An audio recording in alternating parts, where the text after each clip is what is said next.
Notre avenir, économisons-la. Jeudi 19h-20h, Sud Radio. Il y a du peuple. Seul contre tous. Bienvenue sur Sud Radio pour Il y a du peuple, seul contre tous, émission qui a désormais lieu tous les jeudis de 19h à 20h. Le principe de l'émission, 2 débats sur un sujet fort d'actualité jusqu'à 19h30 et un débat de fond avec une question très concrète relative à la démocratie de 19h30 à 20h. Ce soir, le premier débat sera sur Julian Assange pour qui de nombreuses manifestations de soutien ont lieu. Assange qui vient d'être condamné à 50 semaines de prison par un tribunal londonien et dont les USA demandent l'extradition. De 19h30 à 20h, on parlera de la légitimité de la violence en politique, alors que les propos atteignent des paroxysmes de violence. Comme tous les jeudis avec nous pour en débattre, Étienne Chouard, professeur d'économie et de droit à Marseille. Il a récemment écrit Notre cause commune, instituer nous-mêmes la puissance politique qui nous manque chez Max Milo et écrire nous-mêmes la Constitution chez Talma. Bonsoir. Bonsoir. Bienvenue sur Sud Radio et Elisabeth Lévy, directrice de la rédaction de Causeur. Bonsoir. Bonsoir. Je vois que vous avez bien lu les livres d'Étienne. Hein. Non, c'est pas moi qui les note, c'est pas mon écriture, ma chère Elisabeth. Qui sont pleins de post-it, je le dis pour les. Avant le premier débat, il va y avoir 2 mises au point. Je vais faire la première et après il y aura une mise au point sur le dernier débat. Je réagirai à la mise au point d'Étienne Chouard. Alors je vais commencer par ma mise au point. Je rappelle que nous sommes en direct sur Facebook Live et que les commentaires qu'on met sur Facebook Live doivent être empreints d'intelligence et de courtoisie. Ouais. Les commentaires ne sont pas des lieux pour être un exutoire. On n'est pas dans une tribune de football où on balance des injures. Donc c'était une mise au point que je voulais dire. On a des débats courtois sur Sud Radio. Donc merci pour les commentaires sur Facebook Live d'avoir des commentaires au niveau du débat. Voilà, c'était ma mise au point. Deuxième mise au point, c'est Étienne et après vous répondrez Elisabeth Lévy. Oui, alors je vais peut-être en rajouter sur les commentaires parce que nous faisons un effort pour, malgré nos désaccords, être courtois, bienveillants, essayer de chercher le vrai. Et il faudrait vraiment que les gens qui nous écoutent fassent le même effort de courtoisie en évitant les attaques ad hominem, en évitant évidemment les insultes, les injures et les procès d'intention. Vraiment, ce serait bien que les gens qui nous regardent arrivent dans leurs commentaires à ramener leurs commentaires aux idées et aux propositions constructives. Ça serait, je trouve, la poursuite de notre effort et ça démontrerait que la démocratie est possible en donnant la parole à tout le monde, ce qui va être un de nos sujets de conversation peut-être tout à l'heure. Parce que pour l'instant, c'est vrai que le spectacle des insultes dans les commentaires peut laisser à penser que nous ne sommes pas capables de discuter rationnellement quand on est libre. Alors il y a peut-être aussi, on en parlera peut-être tout à l'heure, il y a peut-être le fait que ce soit anonyme. En fait, les gens qui parlent en leur nom sont beaucoup plus raisonnables que les gens qui sont protégés par l'anonymat. L'anonymat rend, vous savez, c'est le... Non mais moi, juste, excusez-moi, sur le sujet des commentaires... je tenais à faire cette mise au point. J'ai une seule chose à dire, c'est que on a parlé de ces commentaires, mais que les gens qui les écrivent, si vous voulez, ne se donnent pas tant de peine, tout simplement parce qu'en ce qui me concerne, je ne les lis pas, parce que j'ai découvert qu'il n'était jamais question des arguments. Quelquefois. Quelquefois, mais c'est vrai que c'est noyé dans des tas d'insultes. Donc, n'ayant pas le temps de chercher, si vous voulez, l'or au milieu du plomb, franchement, les gens qui m'insultent se font peut-être plaisir, si ça leur fait plaisir qu'ils continuent, mais je suis navré de leur dire que je n'ai pas de temps à leur consacrer. Mais je croyais que vous vouliez revenir en fait sur une autre partie de notre discussion, c'est pas compris. Oui, tout à fait. Non, mais c'est un deuxième... d'accord, allez-y alors, je vous en prie. La dernière fois, on a eu un échange à propos de l'antisémitisme qui a été... repris sur les réseaux sociaux, puisqu'à un moment, en fait, j'avais commencé à dire quand BHL me traite d'antisémite, ce que je ne suis pas, c'est probablement qu'il donne au mot antisémite un autre sens que celui que vous avez donné juste un peu après, qui est le sens haine des Juifs. Si l'antisémitisme, c'est la haine des Juifs, évidemment, c'est haïssable, comme vraiment... tous les racismes et l'antisémitisme dans ce sens-là est évidemment détestable, à condamner et à combattre. Simplement, il y a sûrement d'ailleurs plusieurs façons de le combattre, et ça peut être d'ailleurs l'objet d'une discussion. Mais il y a manifestement un autre sens à ce mot, c'est un mot qui est polysémique, antisémite, puisque manifestement des gens qui n'ont aucune haine, je pense à des gens comme Pascal Boniface ou moi-même, c'est des gens vraiment, on on n'a aucune détestation de personne. Je n'ai de haine même pas pour les banquiers et les actionnaires. Parlez en votre nom sur ce sujet-là. Voilà, et quand je disais tout à l'heure, et quand je disais la dernière fois, oui, c'est vrai qu'il faut que je précise ça. Quand je disais, il n'y a pas de haine des Juifs, j'exagère pour forcer le trait, pour montrer ce que je veux dire, mais c'est vrai que c'est une maladresse, parce que ce que je veux dire, c'est que il me semble que c'est pas un phénomène général. Il y a sûrement des pointes de haine par endroit. Mais comme il y en a sur d'autres sujets, mais ce que je voulais dire, c'est que c'est pas quelque chose qui est si général qu'il faille en faire. D'abord, je vous le redis. Mais c'est polysémique ce mot-là. Pardon. D'abord, je vous le redis très rapidement. Je ne pense pas que vous soyez antisémite. Je ne sonde pas les reins et les cœurs, mais dans ce sens, je ne pense pas que vous soyez haineux. En revanche, je pense que certains de vos propos, écoutés par des esprits rapides, ou qui veulent simplement une confirmation de leur propre certitude. C'est ce que me disait Raphaël.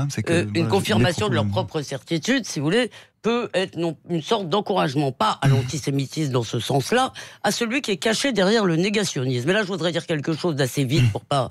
c'est que derrière le négationnisme, à mon sens, il y a toujours de la haine des Juifs. Pourquoi ? Parce que le problème, c'est la mise à égalité, si vous voulez, entre des faits avérés et des délires obsessionnels. Et ces faits avérés sont la disparition d'un monde, d'une culture, d'une langue, de toute une vie séculaire.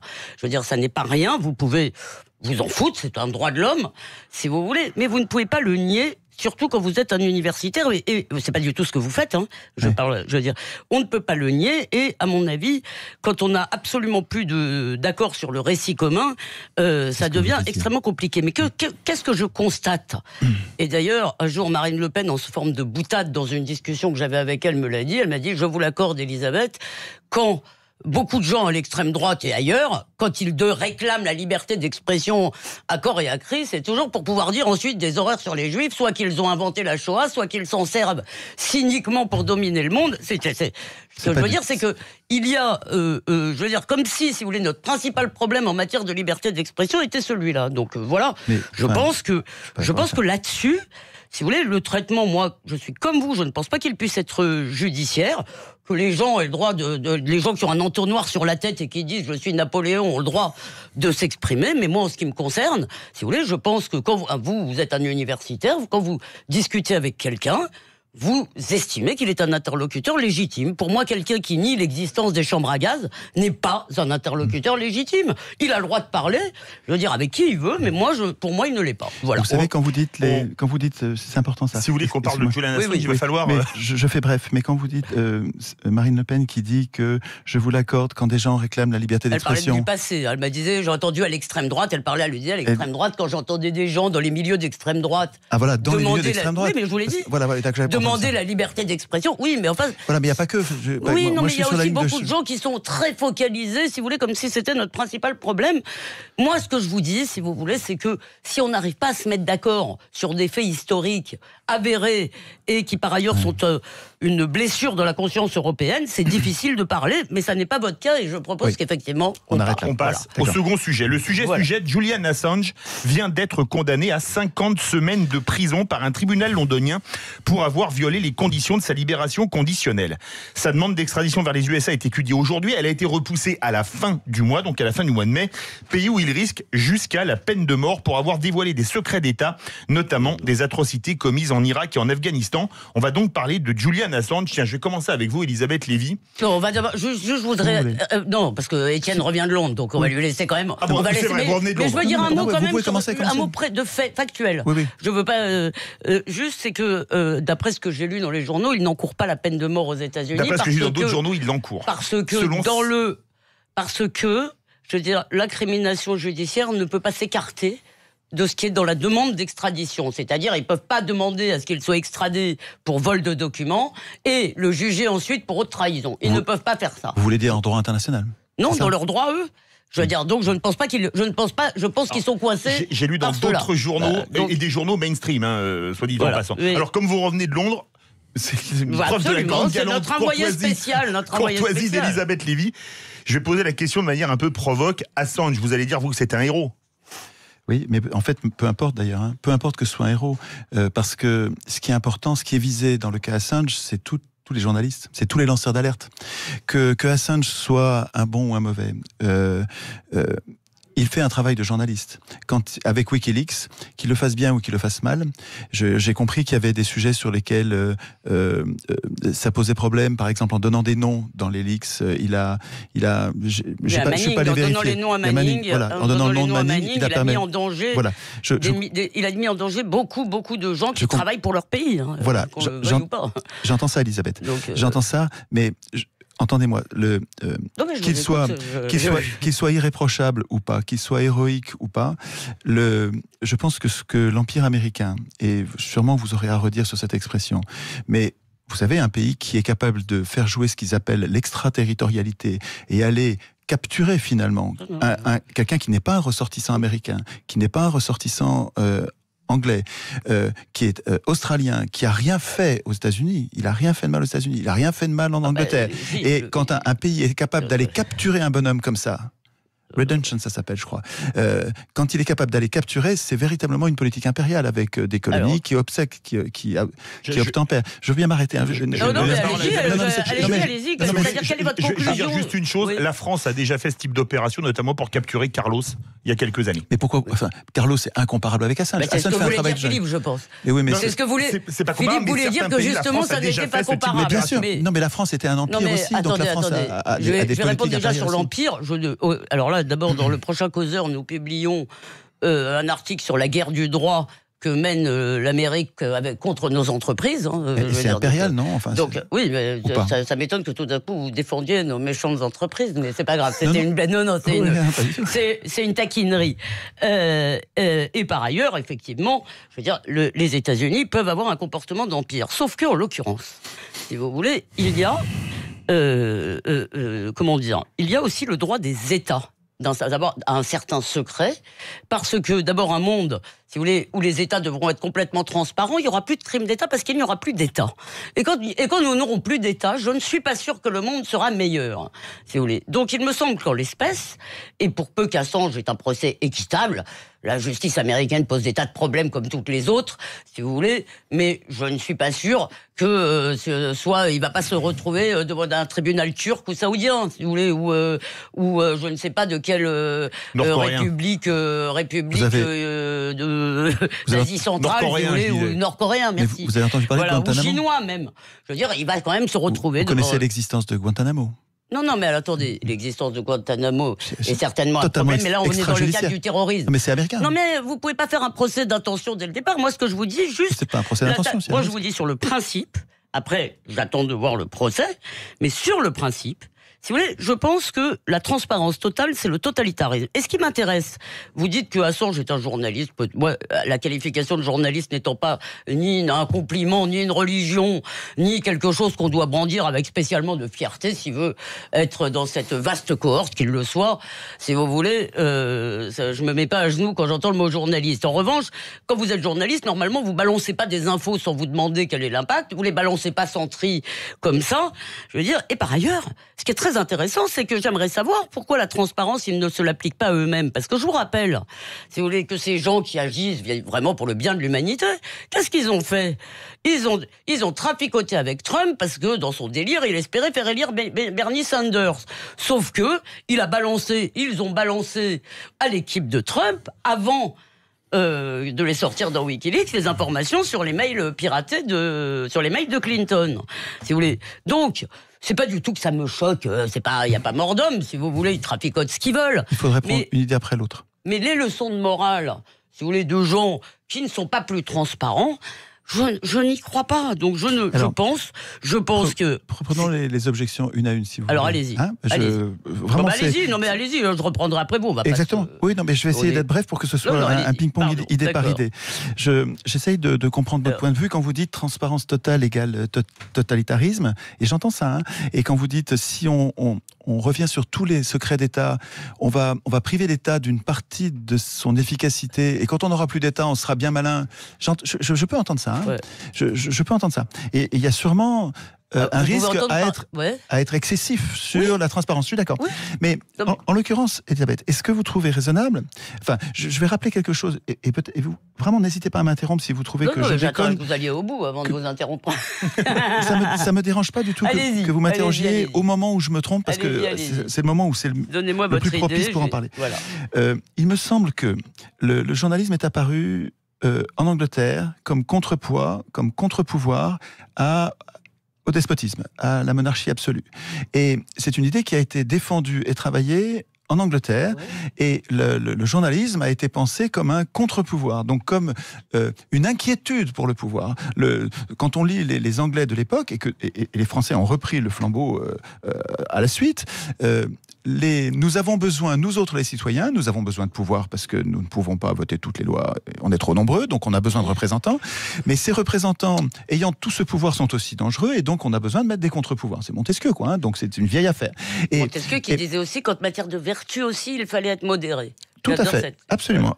Et j'adore aussi cette formule. Mais donc, les journalistes étant des contre-pouvoirs, pensés dès le départ comme des contre-pouvoirs, aidés, favorisés parce que c'est des contre-pouvoirs et que nous avons besoin que les pouvoirs aient des contre-pouvoirs, est-ce que vous ne trouvez pas déraisonnable qu'un État se permette, je vérifie dans ma tête que j'exagère pas, je crois que j'exagère pas, de martyriser un journaliste? Alors, écoutez, est-ce que c'est pas déconnant? Si vous voulez, j'arriverais à imaginer, si c'était une chambre de citoyens tirés au sort ou une cour de journalistes internationaux qui décide que Assange a complètement déconné et qu'il faut le punir, je comprendrais. Mais si vous voulez, quand c'est un État qui devrait craindre les journalistes, c'est pas à eux de martyriser. Il y a plusieurs choses. Il manque une séparation des pouvoirs. D'abord sur le journalisme et ensuite sur Assange. Il me manque une séparation des pouvoirs. Alors excusez-moi, sur le journalisme, à mon avis, une grande partie de notre désaccord vient de là, c'est qu'aujourd'hui, le journalisme n'est pas un contre-pouvoir, il est un pouvoir. Il est un pouvoir qui, d'ailleurs, Marcel Gauchet avait écrit un très bel article là-dessus. Une belle émission là-dessus pendant des années. Qui, en quelque sorte, est un anti-pouvoir. C'est-à-dire qu'il rend le pouvoir pratiquement impossible. On ne peut pas gouverner, si vous voulez, sous l'œil permanent des médias. C'est impossible, mais pour tout vous dire, on ne peut pas non plus faire une conférence de rédaction si tout ce qui se dit dans une conférence de rédaction menace d'être ébruité. On ne peut pas faire un conseil de classe. Aucune institution, si vous voulez, ne peut survivre sans un certain nombre de secrets. Quand on invente le journalisme à l'époque du despotisme anglais, si vous voulez, non seulement, je veux dire, il y a, si vous voulez, le pouvoir n'est que secret, mais il n'y a aucune procédure qui lui permette de rendre compte, effectivement, je veux dire, de diverses façons. Aujourd'hui, si vous voulez, je pense que le pouvoir, je veux dire, est de moins en moins secret, et que c'est un des problèmes d'ailleurs de nos gouvernants, c'est-à-dire que tout doit se faire sur la place publique, y compris même avec Wikileaks. Maintenant, on nous dit que la diplomatie doit se faire sur la place publique. Je veux dire, vous avez lu Machiavel et vous avez lu toutes sortes d'autres choses sur le pouvoir, vous savez bien que c'est impossible. Et par ailleurs, on nous explique que dans la bagarre qu'il y aurait, si vous voulez, entre des États et des journalistes, je veux dire, l'État n'aurait pas le droit de juger lui-même. Alors c'est vrai que si vous pouvez dire que l'État est... Non, ben vous me dites un conseil de journalistes. Je veux dire, il va rendre des comptes devant la justice d'un pays démocratique. Alors on verra comment ça se passe, mais moi, si vous voulez, ça ne me choque pas, parce que, à vrai dire, il a volé des documents. Qu'est-ce que je dois faire si quelqu'un vient à Causeur, si vous voulez, pirate nos ordinateurs et vole, je veux dire, tous nos secrets en disant « c'est dégueulasse, ces gens de Causeur, c'est des salauds ». Je veux dire, j'ai bien le droit, pour dénoncer le mal, de leur piquer des documents. À quel moment on s'arrête? Non mais justement, alors, je suis sûr qu'on va trouver un point d'accord là. Parce que vous avez raison sur le fait qu'il ne faut pas exagérer. Il ne faut pas que la transparence soit totale, sinon on rend le pouvoir impotent. Je suis d'accord avec ça. Et vous avez raison, vous avez même trouvé la solution en disant à quel point on s'arrête, parce qu'il y a un moment où... il faut quand même qu'on puisse dire quand un pays a commis des crimes de guerre. Enfin, Wikileaks, excusez-moi, on a surtout appris que les diplomates employaient des gros mots. On a appris qu'il n'y avait pas de génie dans la bouteille. Non, mais ça... On n'a pas appris énormément de choses nouvelles avec Wikileaks, si. Crimes de guerre en Irak, vous n'avez pas vu passer ça? Non, mais si, on a vu pas. Je veux dire, mais ce que je veux dire, c'est que l'histoire de l'hélicoptère, bien sûr. J'ai pas dit qu'on n'avait rien appris. Je dis globalement. que je veux dire, je ne suis pas sûr. Non mais mettez-vous 2 secondes à la place d'un dirigeant américain. Oui. Juste 2 secondes. Ou d'un dirigeant d'un quelconque. Vraiment 2 secondes parce qu'il en reste 20. Mais on va peut-être déborder un peu, on va sur l'autre. Non mais après sur l'autre partie. Ah on débordera sur l'autre partie. On peut reprendre un peu après. Oui, allez-y. Alors justement, on va faire reprendre un peu après l'autre partie. Vous êtes bien sur Sud Radio, 19h25 minutes. Eh bien écoutez, on va jouer un peu les prolongations pour ce premier débat. On se retrouve dans quelques instants. Notre avenir, économisons-la. Jeudi 19h20, Sud Radio. Il y a du peuple. Seul contre tous. Radio.fr. Jeudi 19h20, Sud Radio. Il y a du peuple. Bien. Seul contre tous. Pouvoir, Retour de Il y a du peuple, seul contre tous, en compagnie d'Elisabeth Lévy, directrice de la rédaction de Causeur, et Étienne Chouard, prof d'économie et de droit à Marseille, qui a écrit Notre cause commune, instituer nous-mêmes la puissance politique qui nous manque et écrire nous-mêmes la Constitution. Le premier est chez Max Milo, et le second est édité chez Talma, écrire nous-mêmes la Constitution. Je crois que c'est vous, Elisabeth Lévy, qui vouliez rebondir sur Julian Assange. Je crois d'abord que Étienne voulait répondre à mon dernier argument. Étienne voulait répondre au dernier argument. Étienne Chouard. On a donc sur transparence totale égale totalitarisme, je suis d'accord, et il faut qu'on trouve le point où l'État ne peut plus se défausser, il ne peut plus se cacher, il faut qu'il montre quand il commet des crimes, il faut absolument que des lanceurs d'alerte arrivent à mon avis, alors ça, mais en tout cas, c'est pas à l'État lui-même de décider de ce seuil. Sinon il est jugé parti. Il va cacher. Est-ce que vous mais il va cacher toutes ses turpitudes. De la possibilité aussi d'être espionné par Mediapart au nom du bien, c'est-à-dire que l'État c'est toujours mal et ce qui vient de la société serait toujours bien. Est-ce que vous avez envie de vivre dans un monde où, sous prétexte que tout le monde doit pouvoir être transparent, votre fils pourra vous espionner et utiliser pour un journaliste ou pour un média, c'est-à-dire, c'est pas d'un côté, si vous voulez, il y a un méchant État, de l'autre côté des gentils citoyens. Voilà, donc je pense que... Ça rejoint, vous vous souvenez, on a vu cette discussion, c'est peut-être la première ou la deuxième, où vous me disiez, vous n'aimiez pas cette idée de surveillance, quand je disais qu'il fallait surveiller les pouvoirs, vous acceptiez contrôle, mais surveillance, ça vous embêtait. Et il me semble pourtant que... il faut que le pouvoir soit surveillé. Et si les gens n'ont pas envie d'être surveillés au pouvoir, il faut qu'ils fassent un autre métier. Parce que c'est une activité qui est si dangereuse pour nous, le pouvoir, que il n'y a que la surveillance qui va les empêcher, qui va empêcher l'ubris. Vous savez, depuis la surveillance, c'est le contrôle démocratique. Alors voilà, c'est non, mais là-dessus, on a déjà beaucoup discuté, mais on y reviendra certainement.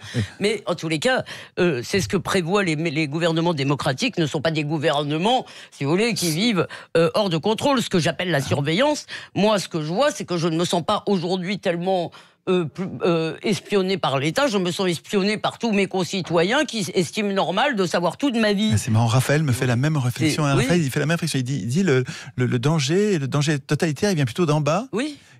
À cause de cette surveillance. Big Brother, c'est moi. C'est marrant, c'est la même. Le téléphone portable. Téléphone portable est un puissant instrument de surveillance totalitaire. Alors, vous ne croyez pas? Mais oui, si, j'entends bien le risque. Donc il faut trouver il faut trouver le point d'équilibre. Et à mon avis, l'arbitre pour trouver ce point de séparation entre ce qui est acceptable et ce qui ne l'est plus, ça devrait pas être les journalistes ou l'État. Ça devrait être un tiers. L'arbitre, c'est jamais une des deux parties qui est en train de jouer.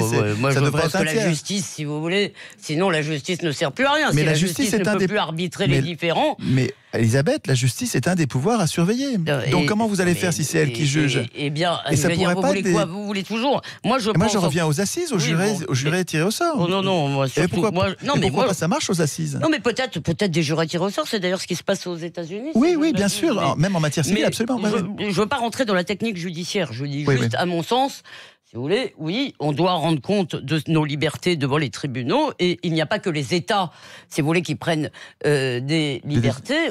Aujourd'hui, le risque que nous courons tous, c'est de voir cette merveilleuse chose qui est la vie privée. Oui, ça c'est vrai. Éclater au plein jour. Je suis d'accord avec ce risque. Éclater, ça c'est pas bien. Donc par ailleurs, moi j'attends qu'il y ait le WikiLeaks de WikiLeaks, c'est-à-dire quand les journalistes s'appliqueront à eux-mêmes la transparence, s'appliqueront à eux-mêmes, si vous voulez, le traitement qu'ils pensent infliger aux autres au nom du bien. Quand Edoui Plenel m'invitera à ses conférences de rédaction, je veux dire, ou quand je pourrais mettre un micro dans ses conférences de rédaction, il pourra venir jouer les victimes. Et est-ce que ce serait pas un sujet, ce serait acceptable, ça peut-être de son point de vue? Non, je ne crois pas. Non. Vous pensez? Je ne crois pas, non. Parce qu'en fait, si c'était réciproque, vous n'accepteriez pas de faire ça ensemble? Remarque, je pense que ça m'étonne, mais vous avez une idée un peu naïve du pouvoir. C'est-à-dire que le pouvoir, c'est toujours un peu tordu. Et que, vous voyez bien, ça se passe dans les syndicats, dans les partis de gauche, quelle que soit l'organisation, si vous voulez, le pouvoir n'est pas une chose... Le pouvoir rend fou. Non, c'est pas seulement ça, c'est que le pouvoir suppose des petites compromissions, n'est pas simplement toujours l'application géniale du principe. Mais peut-être, je crois que Philippe veut continuer, Matt. On va continuer, on va passer au deuxième sujet. Vous avez raison, mais je ne veux pas le laisser sans rien faire. C'est-à-dire que je suis d'accord avec votre observation, mais simplement du point de vue des gouvernés, où je suis, je ne veux pas le laisser faire sans instituer des contrôles et des freins, quoi. Je vous le dis, vous avez de merveilleuses occasions de vous rendre aux urnes qui sont déjà quand même une bonne façon de contrôler. Comme on a un peu dépassé la première demi-heure, parce qu'il est quand même 19h passé 34 minutes, on va passer au second débat, on va parler de la légitimité de la violence en politique, ce alors que le débat politique est de plus en plus violent. Il est violent dans les rues, avec notamment les Black Blocs, il est violent sur les réseaux sociaux, qui sont devenus des exutoires, et paradoxalement, c'est chez les politiques qu'il est le moins violent, surtout quand on se souvient des joutes oratoires qu'il y avait dans l'hémicycle sous la 4e et la 3e République, qui étaient beaucoup plus virulentes qu'aujourd'hui. Oui, mais cher Philippe, vous avez pris une définition de la violence qui est tout à fait intéressante, mais qui n'est jamais physique.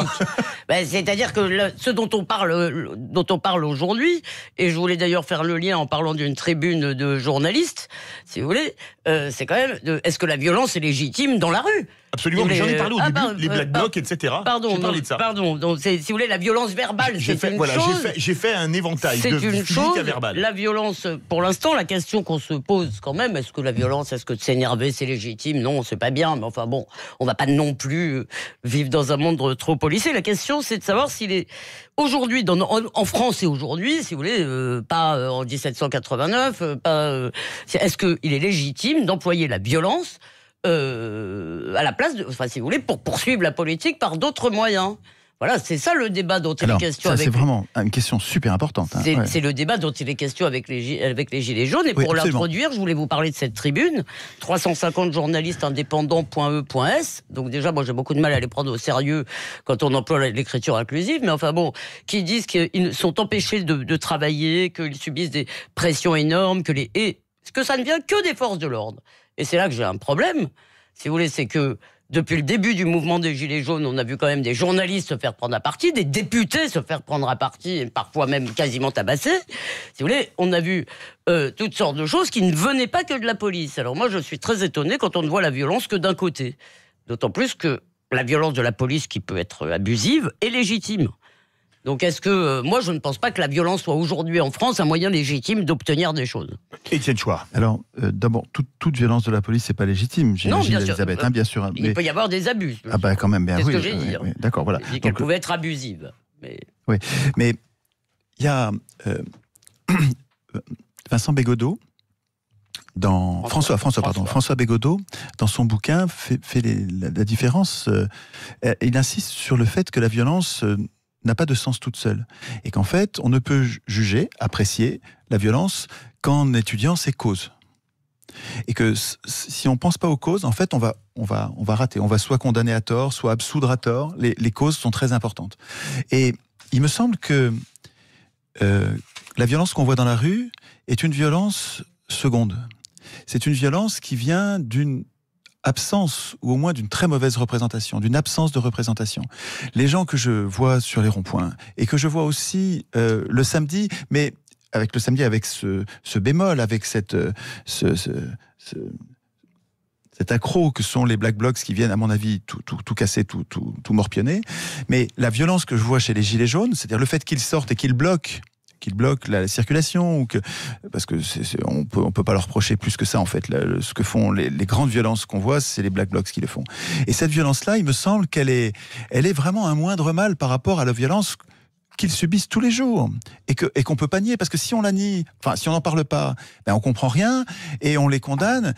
Mais c'est juste pas juste. Vous pouvez pas condamner une victime qui est en train de se débattre comme si elle n'était pas la victime d'une violence première. Est-ce qu'on est d'accord avec ça, ou bien est-ce que c'est une exagération ? Non, je ne suis pas du tout d'accord avec ça. À quel endroit j'exagère ? Je ne suis pas du tout d'accord avec ça. C'est-à-dire que vous ne pouvez pas exciper, si vous voulez, à ce moment-là, tout le monde a eu une enfance malheureuse, et donc pas une enfance malheureuse. Non, mais tout c'est le une monde vie malheureuse. Tout le monde, d'accord, mais tout le monde a quelque chose à reprocher à l'État. Soit nous sommes sortis de l'État de droit. Non mais attendez, laissez-moi aller au bout. Soit nous sommes sortis de l'état de droit. Effectivement, nous sommes sortis de la légalité. En 1789, si vous voulez, tout d'un coup, la légalité monarchique s'effondre. Et nous sommes dans un monde où il n'y a plus de droit, il n'y a plus de légalité à laquelle on puisse se référer. Je veux dire, aujourd'hui, ça n'est pas le cas. Si le droit me dessert en tout, je suis légitime à le contester. L'état de droit, vous en êtes contente parce qu'elle sert vos intérêts. Mais oui. Non, je ne suis pas contente de l'état de droit parce qu'il sert... D'abord, je n'en suis pas contente. Mais vous et moi, nous ne souffrons pas, Elisabeth. D'abord, je n'ai pas terminé. Deuxièmement, si vous voulez, je ne crois pas qu'on puisse simplement dire que la souffrance en tant que telle, si vous voulez, vous donne raison. Je veux dire, mais si raison de contester... Mais par ailleurs, on accepte la société que si on y gagne. Si vous pensez que quelqu'un peut aller casser la gueule à un flic, mais c'est pas ça qu'ils font. Malheureux, c'est pas ça qu'ils font. Les gilets jaunes ne font pas ça. Ah bon, les Black Blocs font ça, mais pas les gilets jaunes. Ah bon? Excusez-moi, on en a vu aussi. On a vu des gens qui la légitiment. Donc si vous voulez, moi je crois qu'il y a un romantisme. D'abord, premièrement, la violence est l'allié objectif du pouvoir. Parce que vous devriez vous rappeler ce qui s'est passé depuis le début. Si vous voulez, c'est que au début il y a 80% de soutien. C'est pour ça que le gouvernement cède. C'est pas à cause de la violence. C'est pas il cède parce que il y a 80% de soutien. Je suis d'accord avec ça. Samedi après samedi, un certain nombre de nos villes sont saccagées avec des personnes qui travaillent dans des magasins, qui gagnent 1500 € par mois, 1200 € par mois, et qui ont des journées chômées samedi après samedi, et puis des gens qui ont peur de se promener, de marcher dans leur ville tout simplement parce qu'ils ont, et même des gens aujourd'hui qui ont peur d'aller manifester. Parce que, si vous voulez, quand des gens disent on va faire une journée d'émeute à Paris, ça sert qui? Ça sert Macron. Ils ont tambouriné pendant une semaine. Nous avons tambouriné. Le 1er mai, ça va être terrible. Le 1er mai, ça va être ceci. Cela, moyennant quoi, la manif a été très ratée. La force des gilets jaunes, ça n'est pas de dire attention, on va tout casser. Ils ne vont pas tout casser par la violence. Ils vont juste décrédibiliser. Absolument. Mais c'est pas les gilets jaunes, c'est les Black Blocs. C'est pas les gilets jaunes. Là, vous les mélangez. Vous devriez pas. Alors pourquoi d'un côté vous l'acceptez? Alors c'est marrant. Tout à l'heure vous avez dit. On a le droit d'être violent. Mais ils devraient l'être, ils ne le sont pas. Ils seraient légitimes à l'être. Écoutez, c'est des gilets jaunes qui ont attaqué des permanences parlementaires. Ce sont des gilets jaunes. Moi, excusez-moi, j'en ai vu dans des manifs. Je veux dire, il y en a beaucoup qui, s'ils ne sont pas violents, l'acceptent, l'encouragent. Au nom de ce truc, c'est l'État qui est violent et la violence sociale. La violence sociale... Non mais juste, est-ce qu'on peut se mettre d'accord sur une chose? Que ce que vous appelez la violence sociale, l'injustice, n'est pas la même chose, si vous voulez, que la violence physique. Est-ce qu'on peut dire... C'est pas la même chose, mais l'une répond à l'autre. Vous ne pouvez pas ignorer qu'elles sont liées. Elles sont liées.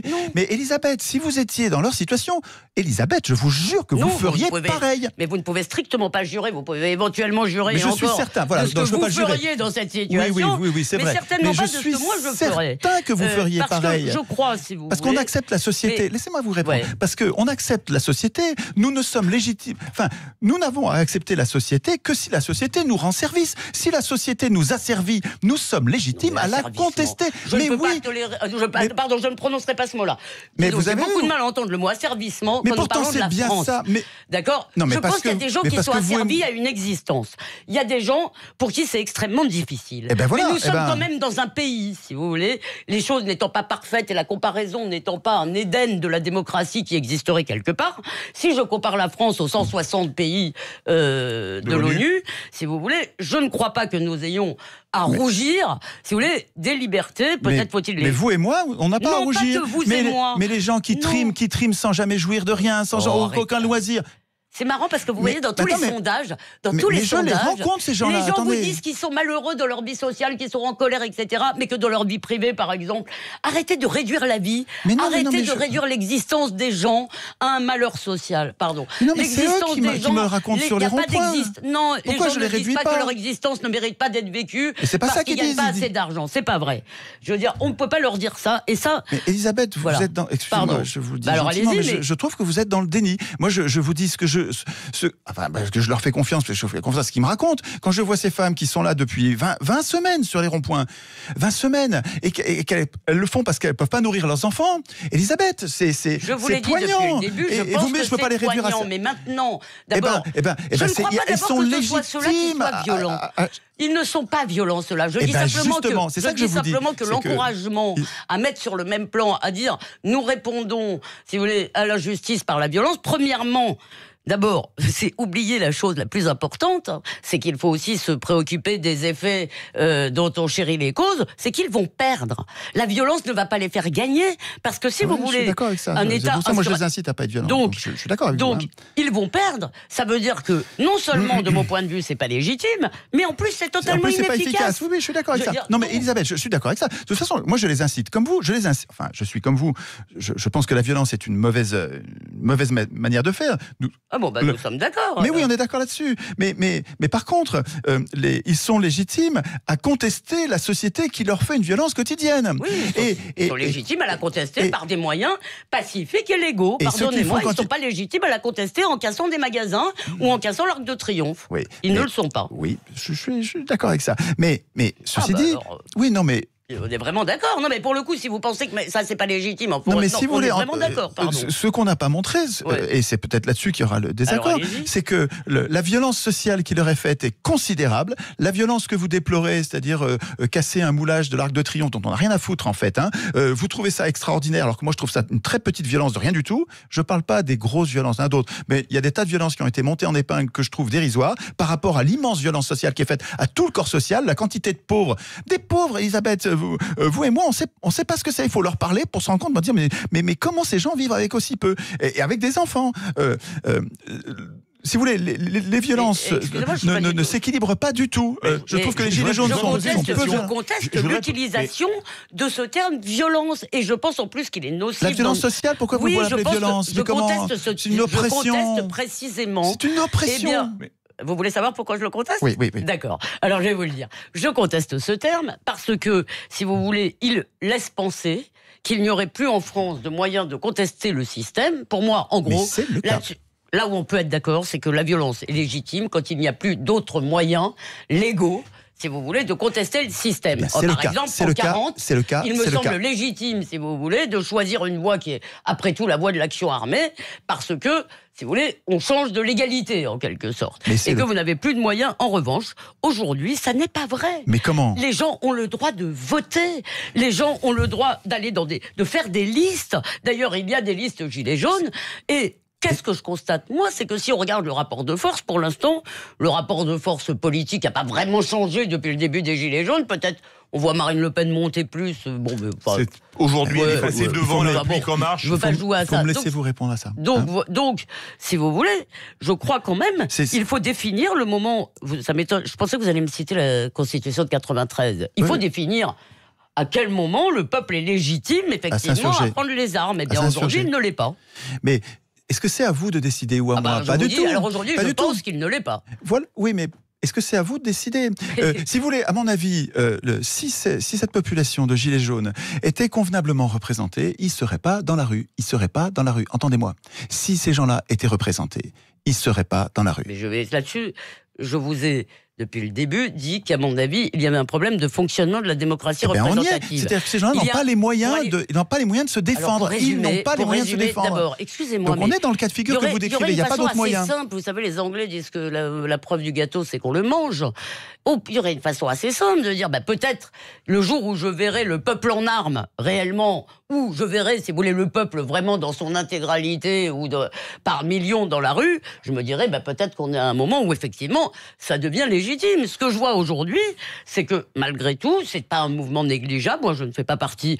Je pense que même à Paris, qu'ils soient venus, si vous voulez, que quelques-uns soient venus, alors que vraiment le battage sur la violence était dissuasif. Je suis monté, moi, à Paris, là. Oui, mais vous n'êtes pas venu avec vos enfants, par exemple, alors que, je sais pas, des fois, vous allez... Ils sont grands, mais oui, ils sont grands, mais je veux dire, les gens, le 1er mai, ils viennent en famille, d'habitude. Oui. Personne, je peux vous dire que personne n'est venu avec ses mômes en poussette hier. Justement, là-dessus, on est d'accord. Parlons de cette autre violence. Je voulais poser une question. Comment expliquer que dans un pays comme la France, qui a beaucoup plus d'amortisseurs sociaux que des pays comme les États-Unis ou le Royaume-Uni, par exemple, il y a des manifestations violentes qu'il n'y a pas aux États-Unis. Il y a une grande violence, mais là, avec les armes à feu, etc., ou au Royaume-Uni. Comment est-ce qu'on peut l'expliquer ? Est-ce qu'on peut embrayer sur la violence policière ? Allez-y. Parce que moi, ce que j'ai vu ça hier. Non, hier, oui, le 1er mai, c'était hier. J'ai presque pas dormi puisque j'étais sur la route à Londres. Vous étiez sur la Brèche à Paris le 1er mai et à Londres et sur la route pour aller à Londres. Le tribunal à Londres. Voilà, et puis retourner voir Elisabeth le lendemain, l'après-midi même. L'après-midi, quelle vie trépidante. Ouais. Alors, allez. Alors, ce que j'ai vécu hier, c'est, j'ai vu entrer sur la manif, j'ai vu entrer des gens cagoulés, armés, tout en noir, sous le nez des policiers. Vous m'entendez ? Alors que nous faisions ouvrir les sacs pour regarder si on n'avait pas un gilet jaune ou un truc, ou un... pour des bêtises, ils nous arrêtent. Et alors, dans le même temps, les Black Blocs, ils rentrent comme ils veulent. Elisabeth, ce truc-là, je m'arrête, j'ai autre chose à dire, mais ce truc-là, je m'arrête, est-ce que c'est pas une provocation policière ? C'est-à-dire qu'est-ce que la police... sur ordre, hein, et c'est pas elle qui décide, hein, elle fait.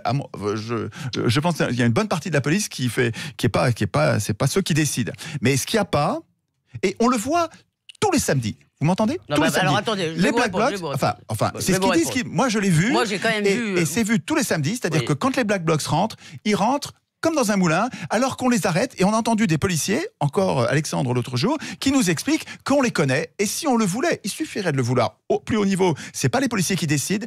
Quand on leur demande dans la rue, Elisabeth, on leur pose la question, pourquoi vous les arrêtez pas ? Ils répondent, on n'a pas les ordres. Elisabeth, est-ce que c'est pas un purée de premier problème massif, ça ? D'accord. Est-ce que c'est pas un énorme truc ? Je vais vous dire, et ça déclenche les troubles, hein. Non mais c'est tout à fait un problème, et comme je vous l'ai dit, je crois déjà une fois, c'est pas parce qu'il y a du complotisme qu'il n'y a jamais de complot et jamais de turpitude. Si le pouvoir... Alors, moi, ce que j'ai pensé dans un certain nombre de manifestations, si vous voulez... où je suis allé, alors j'ai vu les Black Blocs moi de loin, hein. Moi, contrairement effectivement aux journalistes qui veulent les images, quand je vois les Black Blocs commencer à balancer des pavés, je m'éloigne. Mais tout le monde, on s'en va, tenant à garder mon nez et le reste. Et quand on est nassé, on ne peut pas s'en aller, Elisabeth. Hein, et donc moi à chaque fois j'ai pu m'éloigner. J'ai pu m'éloigner et si vous aviez été nassé, vous n'auriez pas pu partir. Donc ce qui n'est pas impossible, et je le dis, alors là je n'ai aucune preuve et j'attends de voir des enquêtes, j'essaye moi-même d'en mener d'un point de vue journalistique, ce qui n'est pas impossible, si vous voulez, c'est que le gouvernement ait laissé à un certain moment, si vous voulez, pour avoir des belles images de violence aux 20h, et laissé...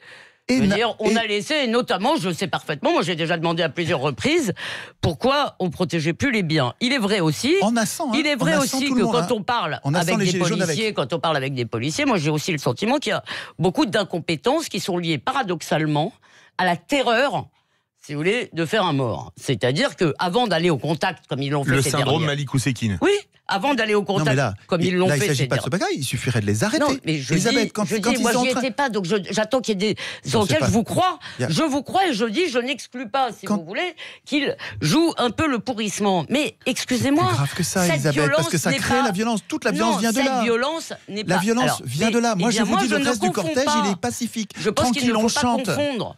Malgré tout, si vous voulez, les responsables de la violence, ce sont les responsables de ceux qui prennent un pavé pour le balancer sur un flic, ce sont d'abord ceux qui prennent le pavé, c'est-à-dire vous pouvez après parler des complicités, vous pouvez après parler du laisser-aller, du laisser-faire, mais le premier responsable de quelque crime que ce soit, c'est pas celui qui l'a éventuellement laissé faire, c'est celui qui le fait. D'accord, mais Elisabeth, rendez-vous compte, la police qui est censée organiser, nous protéger tout le monde, au lieu de nous protéger, entendez ça, elle laisse entrer ces gens qui sont à l'évidence. Attendez, ça se voit. Moi je suis pas... Moi je veux bien, mais je veux dire, j'attends, j'espère qu'il y aura des enquêtes, il y aura certainement des enquêtes peut-être de l'IGPN. Ça fait 25, mais l'IGPN c'est la police elle-même, arrêtez, le monde entier rit de nous. Mais vous ne croyez... Le contrôle de la police, c'est la police elle-même. Mais vous croyez que tout ce qui relève de l'État, et le contrôle des journalistes, il est fait par qui ? Vous croyez que tout ce qui relève de l'État, si vous voulez, est pourri, et que tout ce qui vient des citoyens est bien. Mais pas du tout, c'est pas ça que je dis. Le contrôle de la police, il est ce qu'il est, mais je vous assure que les flics, ils n'aiment pas l'IGPN. Donc c'est pas qu'ils doivent être si tendres que ça. Alors, je ne dis pas... Mais encore une fois, la police n'est pas une bande rivale. Elle n'a pas le même statut. Encore une fois, je vous le répète, je suis d'accord avec vous.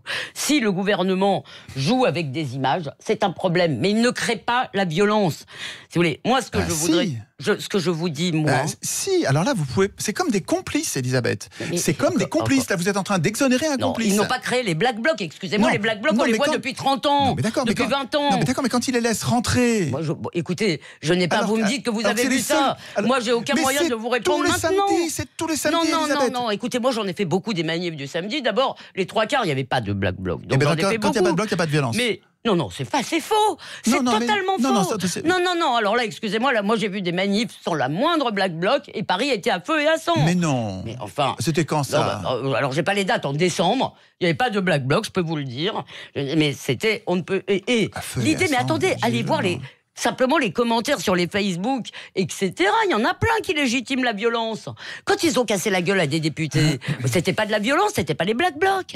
C'était pas les Black Blocs. Cassé la gueule à des députés? Oui, ils ont molesté des députés et ils ont vraiment. Non, il y en a eu qui ont eu la trouille, ils ont publié leur numéro. Enfin, alors, ce que je veux dire, il y a quand même un problème. Alors, dans ce mouvement, il y a aussi un problème de rapport à la violence.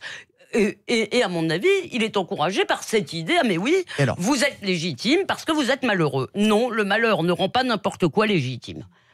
Là, vous êtes en train d'empêcher la victime de se débattre. Hein. Non, je ne crois pas que les gens soient des victimes. Les gens sont des citoyens, plus ou moins heureux, plus ou moins malheureux. Ils ne sont pas victimes. Ils ne sont pas victimes. C'est pas vrai. Ah, ça, c'est étonnant. Non, je ne peux pas. Je sens qu'on va manquer de temps alors que c'est un vrai bon gros sujet. Mais c'est vous, en fait, qui les rabaissez. Moi, j'aurais horreur qu'on parle de moi comme d'une victime. Mais victime, c'est pas rabaisser. Ce sont des citoyens, ils peuvent prendre leur vie en main. La France donne des opportunités. On peut voter dans ce pays, on peut aller à l'école. Mais vous niez tout le système de domination, le système d'oppression. Je nie, si vous voulez, que les gens soient des victimes. Je dis qu'il y a des gens malheureux. Je pense que ce pays ne fait pas assez, certainement, pour eux. Malgré tout, si vous voulez, non. Nous sommes dans un pays, précisément, où nous avons gagné le fait que nous ne sommes plus victimes des pouvoirs. Mais vous n'êtes plus victimes. Mais il y en a encore qui sont victimes. Tous les pauvres. Vous ne croyez même pas à l'égalité entre les citoyens. Vous ne les prenez pas pour des vrais citoyens parce qu'ils sont malheureux. Mais qu'est-ce que vous me dites? Ces gens sont objectivement pauvres. C'est factuel. C'est pas une question. Je ne l'ai pas nié. Mais je diminue pas. C'est pas sur pauvre que je discute. Non, mais je discute sur victime. Excusez-moi, je crois que c'est une grave erreur parce que justement, moi, j'ai pensé qu'il faut au contraire les encourager à aller dans autre chose. Tout le monde aujourd'hui se bat pour être victime. Je pense que ça n'est pas le mot qui doit les désigner. Je vous assure, moi, je les respecte et je ne pense pas qu'ils soient des victimes. Évidemment. Mais quand je vois que le chômage est une construction politique, mais oui, le chômage est une construction politique. Donc il est calculé pour la France. Il y a quelqu'un quelque part qui veut qu'on soit au chômage. Mais oui. Étienne, vous êtes économiste. Vous pouvez pas dire un truc aussi. Elisabeth, non, donnez-moi 30 secondes. S'il te plaît, donne-moi 30 secondes. 20 secondes. Elisabeth, l'OCDE calcule tous les ans, pour chaque pays du monde, un taux qui s'appelle le NERU, Non-Accelerating Inflation Rate of Unemployment, le taux de chômage. D'accord, et donc comme chacun. Alors justement, on arrive. C'est notre taux. On arrive au bout du débat. On arrive au bout du débat. Le taux est calculé. S'il vous plaît, on arrive au bout du débat. Merci Étienne Chouard, Emmanuel Lévy et Elisabeth Lévy. Pardon. Le débat continue sur Facebook Live. Il faut qu'on en reparle. Jeudi 19h-20h, Sud Radio. Il y a du peuple. Seul contre tous. Sud Radio, place du marché, 10h-11h, Vincent Ferniaud. Le week-end dernier s'est tenue à Val d'Isère, en Savoie, la finale du concours international de macarons amateurs. Alors, organisé par les plus grands professionnels, les plus grands pâtissiers français, elle a vu s'affronter 17 candidats venus de 5 nations qui ont rivalisé de talent, de beauté pour faire les plus beaux macarons et pour recevoir cette couronne